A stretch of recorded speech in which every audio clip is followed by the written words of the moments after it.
Suit up, strap in, warm the tires, and leave on yellow. Time for the MitsuTimes podcast, presented by MitsuTimes.org, the home of the fastest Mitsubishi cars. With your host, Josh. What's going on, guys? Welcome to another episode of the MitsuTimes podcast. My guest today is Mr. Devon Cronin. He is the owner and driver of a very cool Evo. How are you today, sir? Living the dream. How are you? I am great. Glad to hear from you. It's your car was doing so much at the end of last year. I felt like it was like PB after PB there for a minute. Yeah, I had a couple track days I ended up going to. Was doing a bit of everything. Ended up breaking the car at Watkins Glen International Road Course. End of last year, I think November. So this car does a little bit of everything. Yeah, well, last year it did. Well, this year won't be as set up for that. Yeah, I did autocross, road course. I did a couple events at Watkins Glen, and then obviously a bunch of drag racing. Yeah, cool. Okay, well, for anybody who's listening to this, they don't really know about you or the RS Junior Evo, as you call it. Why don't you introduce yourself and tell us a little bit about your car? Yeah, I'm Devon. Some guys might know me, Devon from STM, one of the sales guys here. RS Junior is a car a lot of people have probably seen. It used to be Emery Capral's car. It was the Texas 2K car that we took down there. It was on 1320 forever ago, and some guys might remember it, but I ended up finally getting a hold of it. It was actually the car that I wanted to have for, I guess, ever. I was always after that one. The last owner, Kyle Finkbeiner, I saw him buy it like 4 years ago, and I told him the day he bought it to let me know when he was ready to sell it. And finally, that day came around almost 2 years ago now. Very nice. A dream come true. Yeah, it was after that car for many years. I tried to buy it before Kyle got it. I didn't have the availability to at the time. But yeah, it's always a car that I wanted to have. I was pretty young watching YouTube videos of that car on 1320 and Emery racing it. It was pretty awesome. It's kind of where it all got started back when YouTube was becoming a thing and we could all watch these guys like become our heroes on the screen. Yeah. Little backstory. I'm actually the Emery Capital is actually my uncle. So I kind of grew up around that. Actually heard about the car when he was building it and just kind of became that was the dream car from then on. So Super cool. So that's kind of where your interest in Mitsubishi got started then, from kind of seeing what Emery was doing? yeah. So I've always been around STM. It was like I grew up here a lot. My father actually had a silver '03 when I was growing up, so he used to like wake us up middle of the night and go drift it around in the snow, drop me off at school in it. So one of my first Evo was actually a silver, Apex Silver '03. So that was pretty cool, full circle there. Yeah. But yeah, I always grew up around STM and around Evos. There's actually a picture of the old STM drag car, the RS, at the shootout, and there's a little kid covering his ears, and that's me in the background. Oh, so I have to send you that. Yeah. That's awesome. That's how it all started. Very young age, kind of brought into it, and then the Evo was just the car I had to have. Yeah. So it just kind of made sense to step into an Evo as your platform of choice then. Yep. Yeah, it actually was. It ended up being my first car. So first car in high school. It was pretty awesome. Started learning from there on. Very soon after buying the first car, broke immediately, as they do. And just had to kind of figure it out. And it's first love Yeah. ever since, I guess. Almost a love-hate sometimes. Oh, yeah. It's cars. They break. That's all part of it. I secretly like breaking stuff because then I get to change it.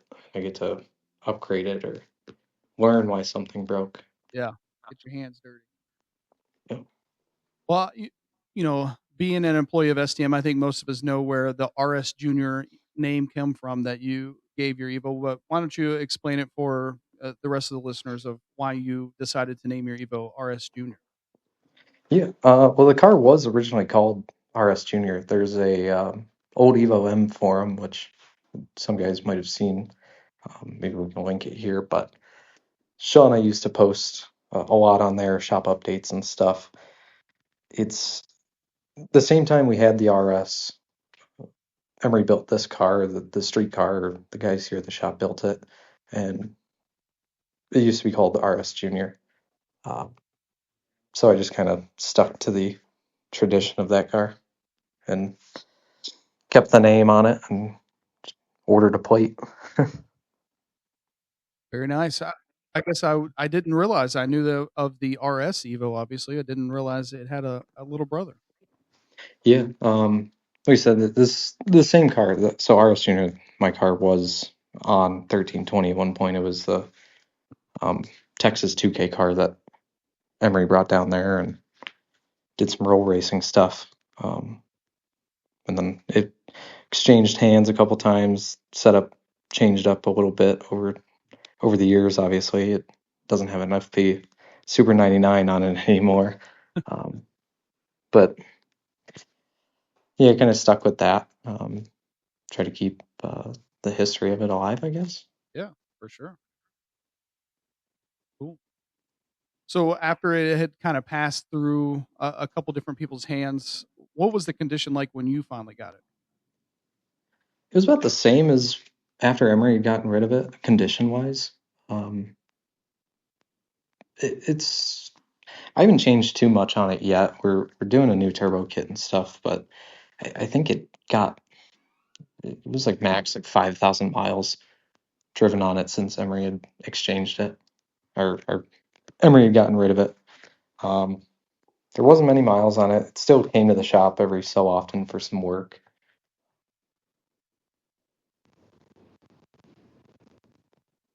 And then after you got your hands on it, what was kind of the original goal? What was the direction that you wanted to take the build? When I got it from Kyle and his girlfriend, it had that FP red on it. We ended up building a 2.1 manually built crank, turbo tough I-beam rods, and then turbo tough manually pistons. And it had the FP red. It was on the same tune. I just kind of drove it. Took it down to like Tail of the Dragon, did that Watkins Glen stuff, and then ended up taking it to the track and got that, I think, 10.4 pass. But it was basically exactly as I got it. I changed some things around, like some interior stuff, just little things here and there.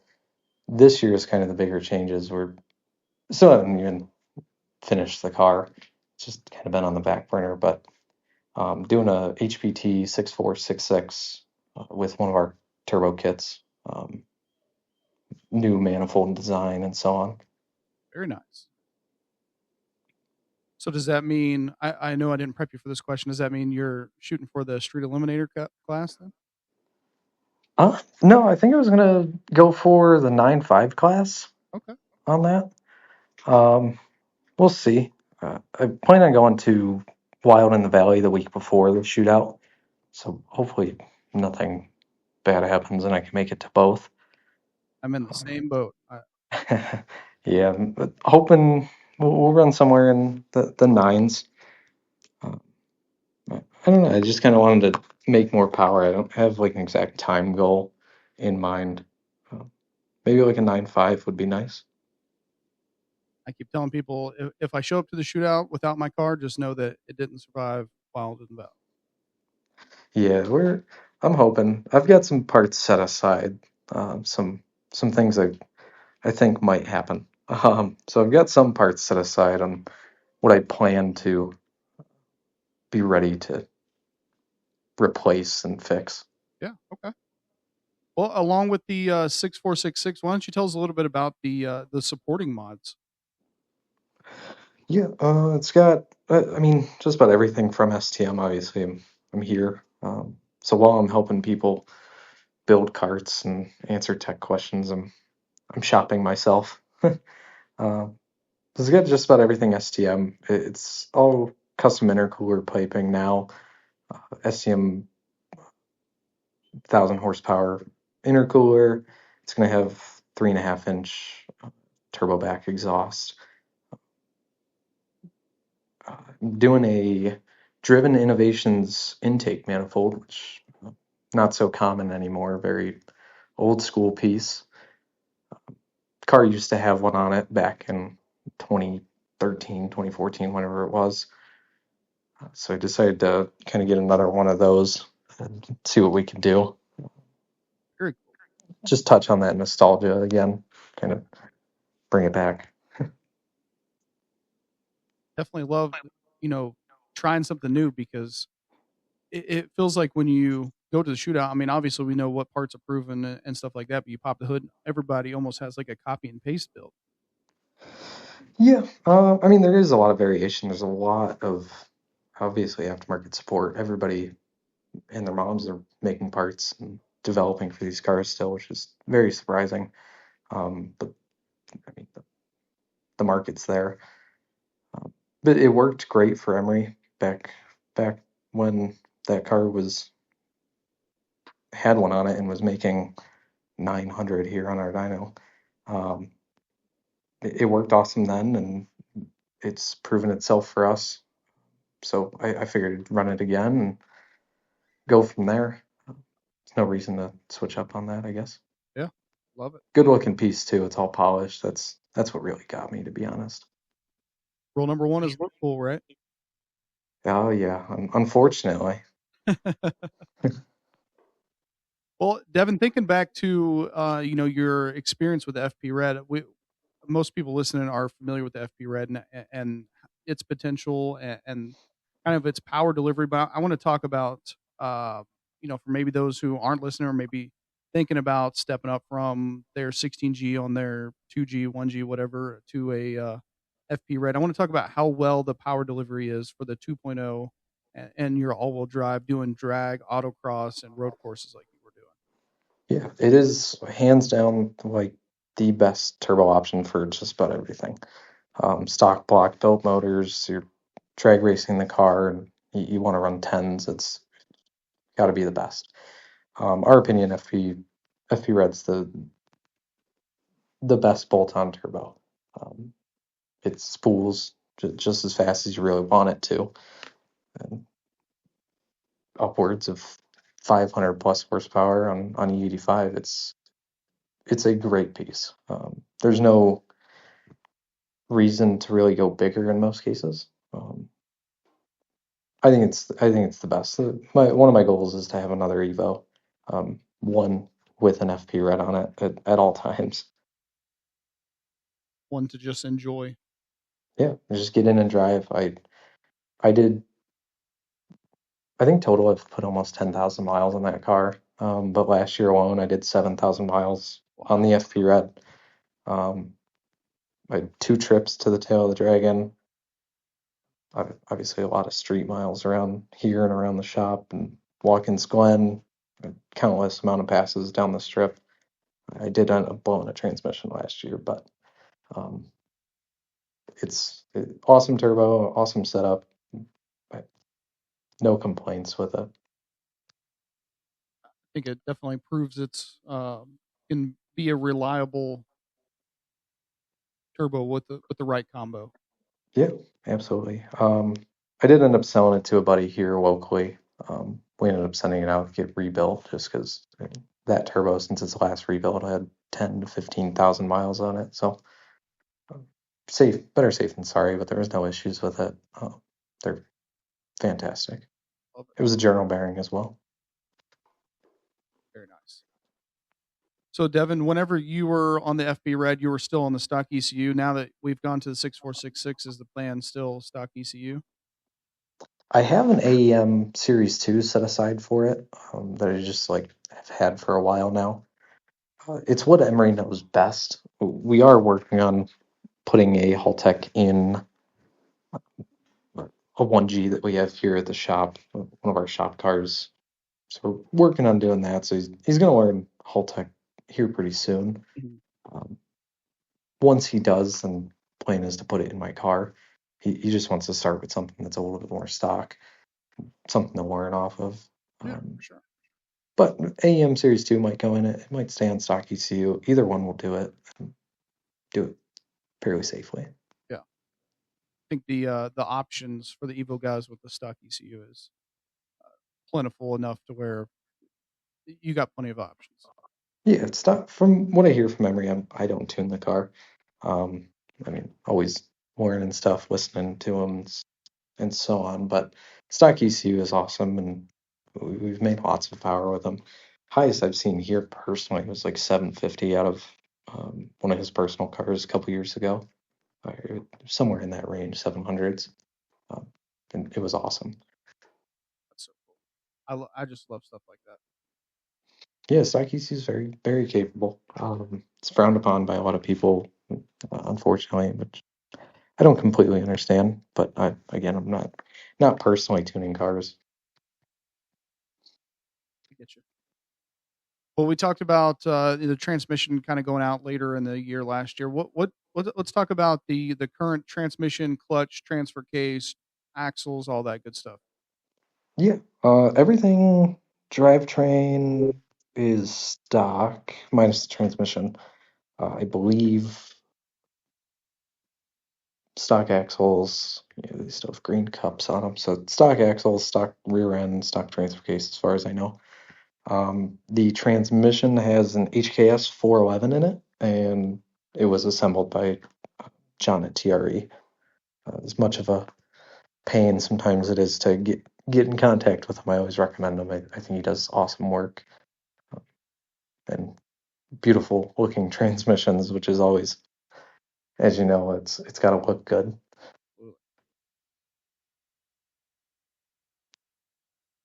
What about the clutch? Oh yeah, clutch. It's got a quartermaster twin in it. Quartermaster? Not the most fun clutch to put 10,000 miles on in a year, but um, it took every bit of it. I had to have launched the car over 50 times. Yeah. It's just about every time that I get in the car, I'm beating the hell out of it and um, shifting it like I'm on a world record pass. I think it says a lot about that clutch, that setup where, like you said, you're not just doing drag racing, you're doing, a little bit of everything. So for it to hold up and do I mean, obviously drag racing is hard on clutches, but let's not pretend like other types of motorsports isn't hard on clutches as well.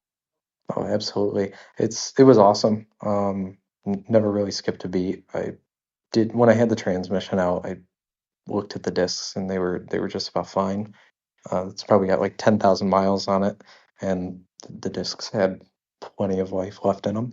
Love it. Um, but it's definitely a very proven clutch. Lots of people are using twins and even triples in the very, very fast cars out there.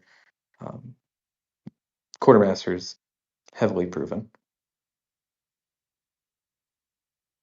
On here, we talk to a lot of auto guys, but we also talk to a lot of manual guys who use things like the strain gauge and the clutch slippers, stuff like that. I want to talk about how I don't know if difficult is the right word, but how it is being consistent when you're launching and shifting this Evo manually. I wouldn't say I'm consistent yet. I don't have the most experience with drag racing. I'm still fairly new to it, and I mean, I'm always learning. If you're not learning something every day, you're doing something wrong. Um, but I'm still always working on it. I haven't quite dialed it down. I think one of my best 60 foots was like 1.5, even on that 10.4 pass. Yeah. So it's not great. There's definitely room for improvement. Raised the two-step, but the 411 final drive and then 26-inch QTPs aren't very easy to get moving. Can definitely be a little bit of a struggle, but definitely working on that. Hopefully I can get the car all finished and get to the track before Wild in the Valley in the shootout and get a little bit of time on it. I don't want to be testing and qualifying. Right. I mean, just But looking at your place on the MitsuTimes list, Devon, you're 204 with the 10.4 pass, but your 60 foot was 1.5, like you just said, and everyone around you is like 1.6, 1.8. So I think yeah, that shows a lot about your driving ability. I know you're being a little modest. I try and be a little hard on myself too. It's there's always room for improvement, which is something I definitely have grown from being around the shop here, Yeah. and kind of learned that there's always room for improvement. I think the car should be in the 1.4s and lower. What was that one? 1.5? 1.572. Yeah, 1.572. It should be a little bit lower in the 1.5 range, or in the 1.4 almost. Preferably, that's what I'd like to see. And do that consistently or somewhat consistently, then I'd be a little bit happier about it, or a little bit more proud of it, I guess. Also on the list, you're surrounded by quite a lot bigger turbos, so that's pretty cool too to see. Yeah, the FP Red is very stout. I mean, I think we still hold an FP record, or FP Red record.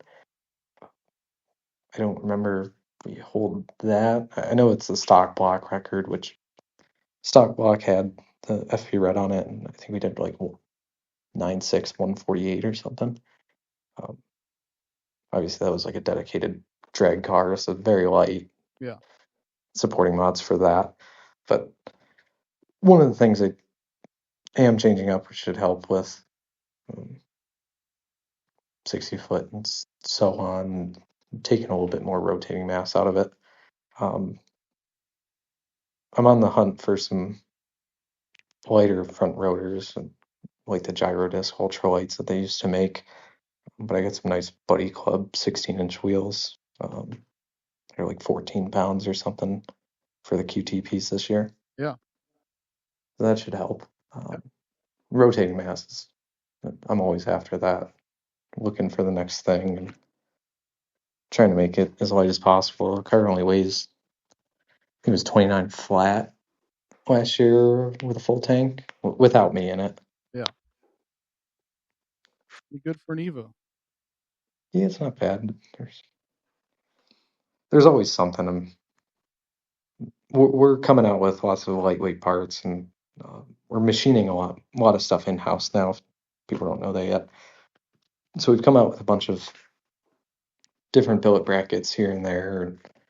Uh, like one of our rear transmission brackets is 1 pound lighter than factory. Oh wow. So it's somewhere around there. I don't have an exact number in front of me, but I ended up putting that on when I had the transmission out last, and um, always after every pound. Adds up. It does. It's severely overlooked, unfortunately. So Devin, with the 6466, are you looking to use any form of like the no lift to shift or anything to keep the boost up in between shifts? No, it's still gonna drive it with the clutch. Um, Still coming off the gas. Without the right stuff in place for like the no lift shifting and stuff, it's just gonna tear up the transmission. So um, transmission bills aren't cheap. Try and keep that together. That's for sure. It's not fun. Then you gotta wait for them too. Yeah. And all those little parts that go in the transmission to make it all work together, all that, they're getting harder and harder to find. Yeah, it's it's pretty bad. My transmission needed everything. It bent both input output shafts, spun bearings, and basically ate up every tooth. So it was a pretty hefty bill, as they are getting now. But luckily, most of the parts are still available, so you can get a hold of just about everything. Well, would you say that the car tends to be limited more by power, traction, or maybe the time lost during changes to, I don't know what your ultimate goal is, but with the 10.4, was you, when you had the FB Red, was you looking for to go lower in the tens? Yeah, I was hoping to go lower in the tens. I'm set on. Obviously, there might have been some power to be had. We did change up the tune a little bit at the track. How much it really made is probably very negligible. Um, I think it's mainly limited by driver at this point. It's I don't have that much practice at the drag strip, um, so always working on that whenever I get a chance at the track. I think it was mainly limited on that. A little bit better 60 foot and so on. I think it could have gone 10-2, 10-1. 10-2, 10-1 was like really where I wanted to be, Yeah. with how the car was set up. This episode of the MitsuTimes podcast is brought to you by Performance Part Out. Performance Part Out is your leading source for new and used DSM and Galant VR4 parts. John works tirelessly to precisely deconstruct salvageable parts in order to keep yours on the road. They stock everything from engine cores to gauges to injectors and much, much more. If they don't have it in stock, they can probably get it. Check out their huge selection at performancepartout.com. Well, obviously, working at STM, you're around a lot of different cars. You've probably driven different types of performance cars. In your opinion, being behind the wheel of the Evo, what makes like a genuinely good manual Evo pass, or even a good street pull, different from a regular car? It's just the way they drive. Evos are not really comparable to much, if anything. I've had plenty of cars myself and driven plenty of other,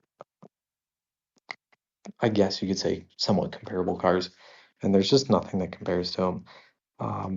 Like I had like a 2011 WRX at one point, and it was just obviously the interiors are very different. It's a much more smooth car, very very different than an RS. But there's just nothing that drives like it. They're super raw. The power delivery is awesome on most cars. Obviously, there's variables to that, motor setups, and so on. But they're not comparable in any way. I think what makes them great is an FP Red.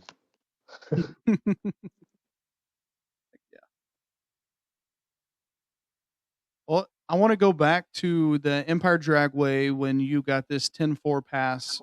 How did the pass feel? We hear a lot of times on here, Devon, of guys pulling around to the ticket booth and they just felt like the pass was crap, and then they get handed a ticket with their personal best. Was it one of those, or did you know it was going to be a good pass?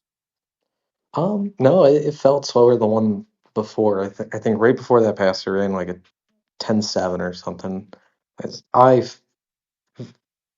Really didn't think it was good. I didn't feel like the 60 foot was great, which in my opinion it wasn't that great. But going from, I think before that it was like a 10-5 or something, down to that 10-4, it didn't feel crazy. It didn't feel like it was my personal best. Mm-hmm. So I was pretty surprised. Obviously I was after a little bit of a lower number, so I wasn't too ecstatic or happy about it. I wasn't doing backflips. 'Cause I just want more. That's the problem. I completely understand that. So, what whenever you got to Empire from this was what, a month or two after the shootout, right? Yeah, I think it was like a month or two after the shootout. I ended up going um,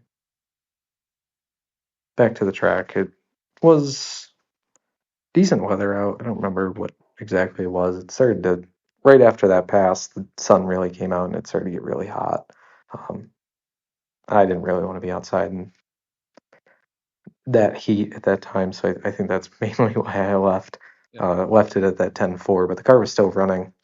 Um, didn't have any issues, and I had that Watkins Glen event coming up, so I didn't want to hurt anything. Yeah, I got you. I think people underestimate how fun it is to be in a fire suit in a car with no air conditioning with all the windows up. Yeah, it's not fun. And let alone crank windows. So I'm hanging over the passenger seat trying to open that thing as fast as I can to get some air into the car. So from the shootout to this Empire Dragway, did you make any major changes, or was it just kind of you were getting the seat time in and slowly getting better? Really just seat time. I think we might have changed up the two step a little bit. Like I might have turned it up like 50 or 100 RPM. Just try and get it to weave a little bit better. Mhm. And then I think we took a little bit of fuel out of it because it was pretty rich, but really wasn't anything major or nothing. No parts were changed. It was just exactly basically how it was at the shootout. Okay, I got you. And then now that we're on the 6466, what's the goals for this year? Is it to be more consistent, or do you have like a number in mind? Yeah, I'd really like to see like a 10.5. That would be cool. But really just anything in the nines. I want to be definitely want to get more consistent. I want to be able to get better 60 foots back to back and not a hit or miss kind of thing. One of the biggest things I do have to work on is leaving a pro light. I Most of the experience I had, I only did the 10.5 class once at the shootout. Uh, so that was my first time on a pro light last year.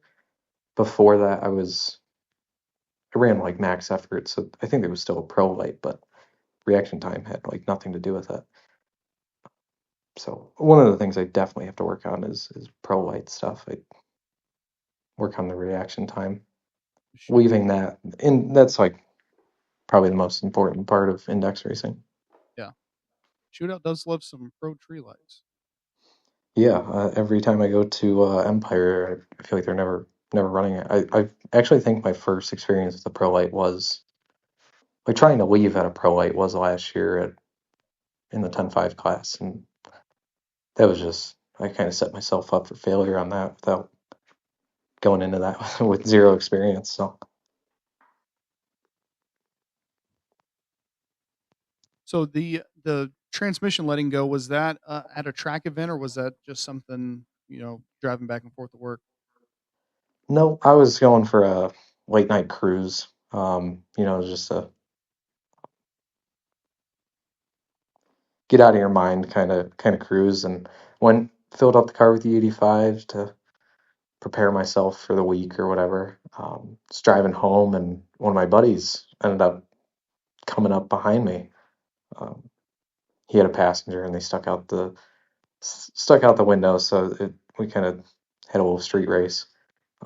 Did a 40 roll and slammed it in the third, and it just let go. But your time owning this Evo, that's been the worst, I guess, mechanical breakdown so far. Yeah, that was the most major one. I don't remember when the last time that transmission was worked on or anything was done to it, but it took quite the beating from me.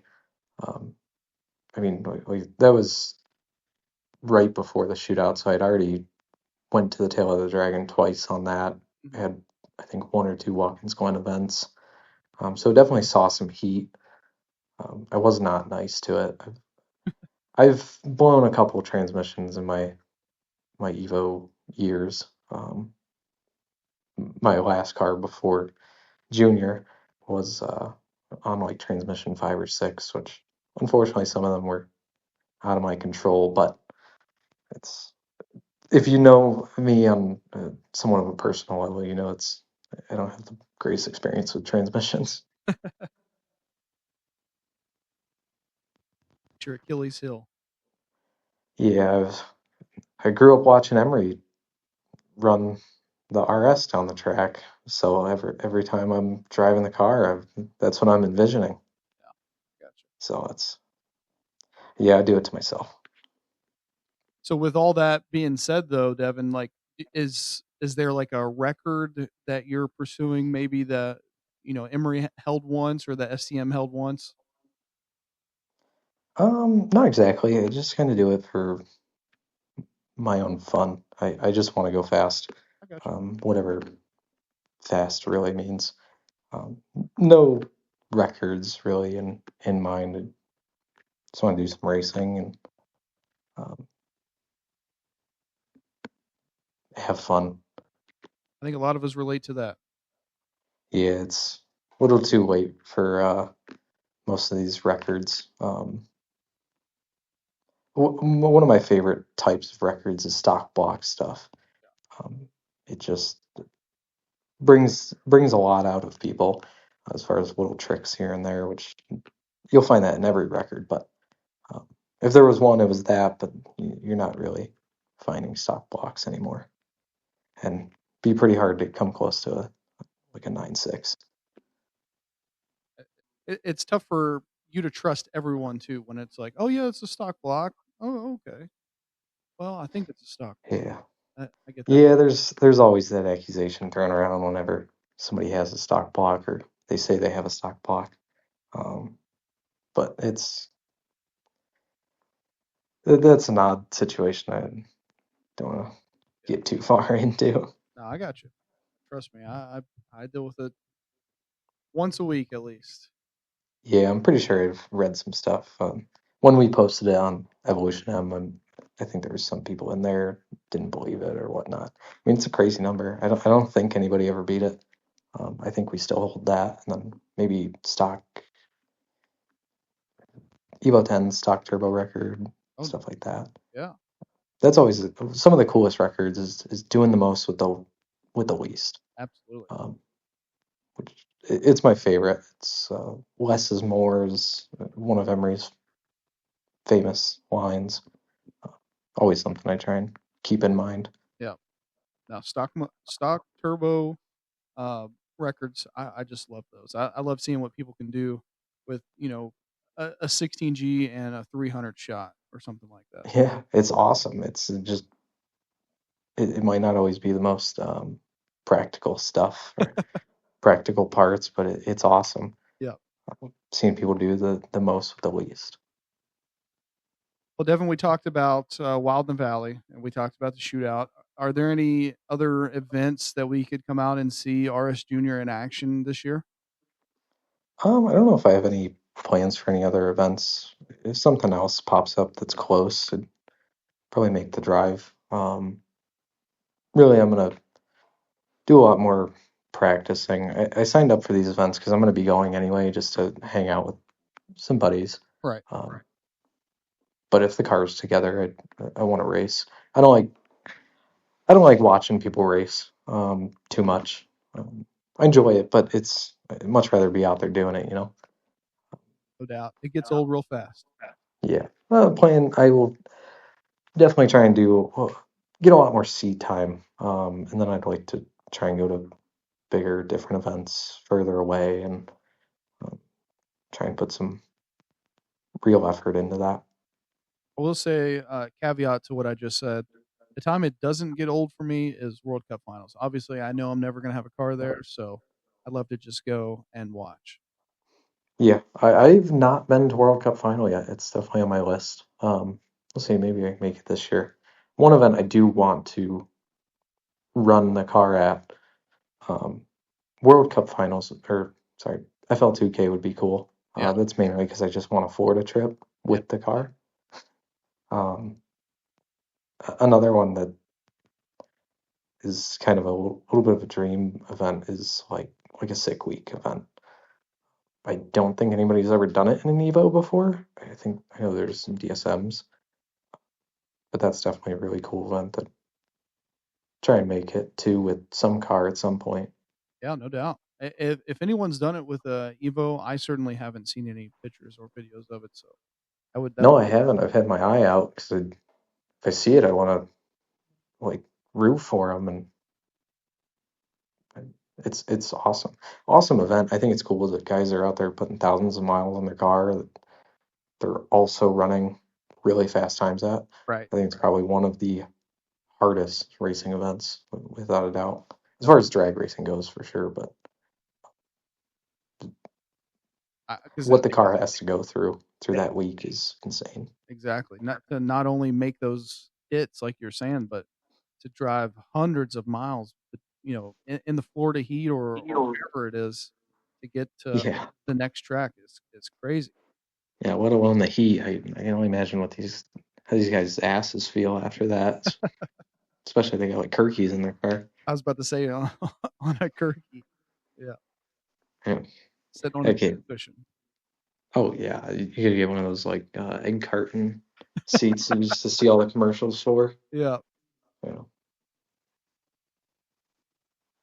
So Devin, obviously you're around a lot of Evos. You are given, recommendations to customers and stuff like that. I want to talk about, from your perspective, what advice would you give someone if they're looking to just build a quick, and I know that quick is subjective, H pattern Evo, still shifting it, all that stuff without sacrificing street ability.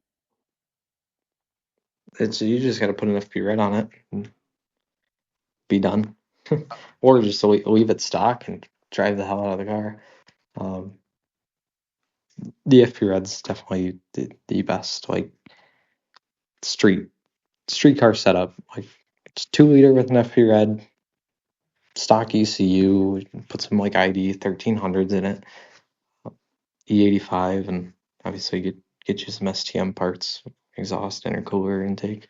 But yeah, make like 500. You can make it in the 400s on 93 is on our Mustang dyno, and you can drive the car for practically forever and drive it anywhere.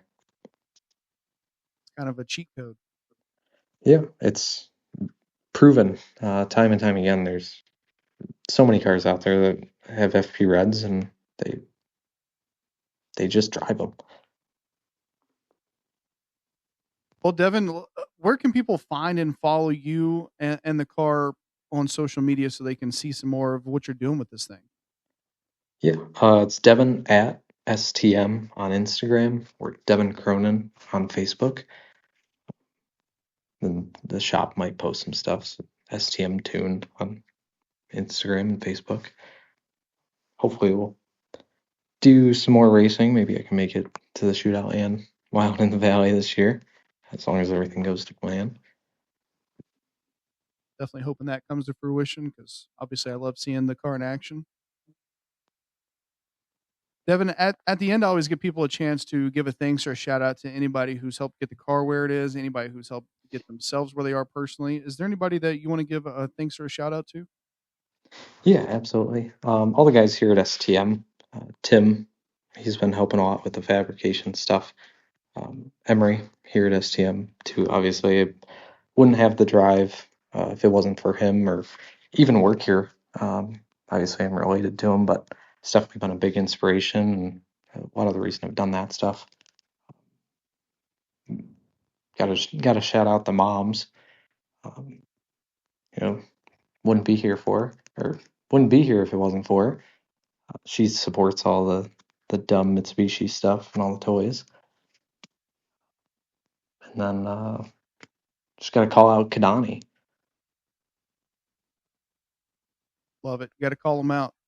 Yeah, we've got a bet going. So he owes me $100 right now. He just doesn't know it yet. Better go ahead and pull that out of the bank. Yeah. Need blue strips. Make sure you check it for Oh. authenticity. Yeah, 2017 or newer, nothing older. All right, Devon. Well, it's been an absolute pleasure, man. I thank you so much for coming on and telling your story, telling the story of your car. I can't wait to see what else you do this year. I wish you the best of luck with this 6466 setup. And yeah, thank you again. Yeah, I appreciate it. It was awesome.